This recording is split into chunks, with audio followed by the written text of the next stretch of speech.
Okay, so we're going to be putting in our chords into rhythms now, because at the moment it's very basic. We need 5 layers, don't we? So if you think about the fact that we've got 2 layers of percussion, and then we've got 4 notes here, that gives us plenty of room. So I'm going to change my sounds on the percussion to the conga drum, because I like the bottom sound particularly. I think it sounds a little bit like a surdo. So I'm going to put my Brazil Olympics in there. So Brazil Olympics, Brazil Olympics.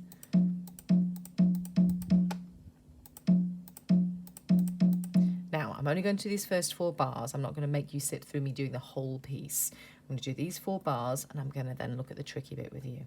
But that's our first rhythm in. So we need to look at our other rhythms. We've got Brazil Olympics, so we've got 4 other rhythms. I think the next one to have is perhaps the canoe slalom. So I'm going to put the canoe slalom in.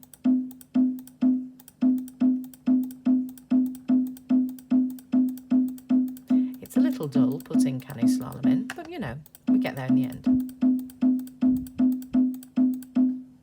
Okay, so there is our thing.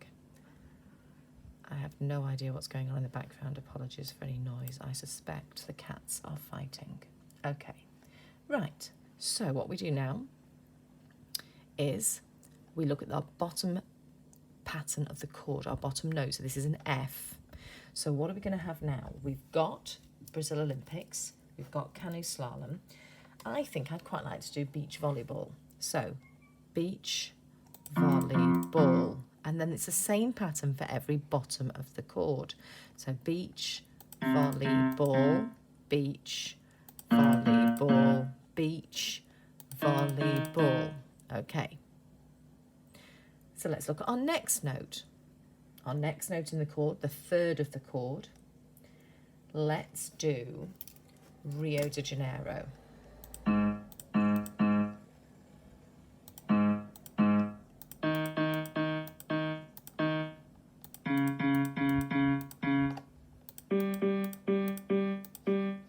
And then we have windsurfing left. And if you remember windsurfing, it had 2 pitches, which is handy because we've got 2 notes left. So wind, surfing. We can get rid of that one. Look here, wind, surfing. And here, wind, surfing. And here, wind, surfing. Okay, now you don't have to put the rhythms where I've put them. You might decide that actually you want Rio de Janeiro in your bottom note of the chord. You might decide that you want to have Brazil Olympics in your third of the chord. That's up to you. It doesn't matter. You can lay them how you'd like to, but this is an example I'm giving you.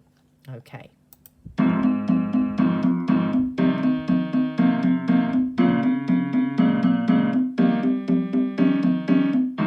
And you can hear it's much more interesting than the chords we originally had. So that's how you put the pattern in for your chords. Okay, so then you have chords, but you need a rhythm pattern to go with them. There's 2 percussion parts, and then with the windsurfing being split over 2 pitches, you've got another 3 rhythms in your chord notes.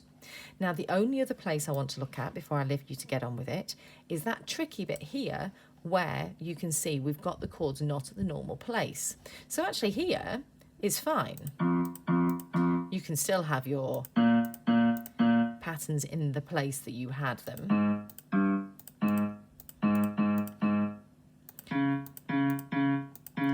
So that's not a problem at all. Those bars either side are absolutely fine. But this bit here, you're thinking, hang on, it doesn't quite fit the pattern. How do we work this out? Well, that's up to you.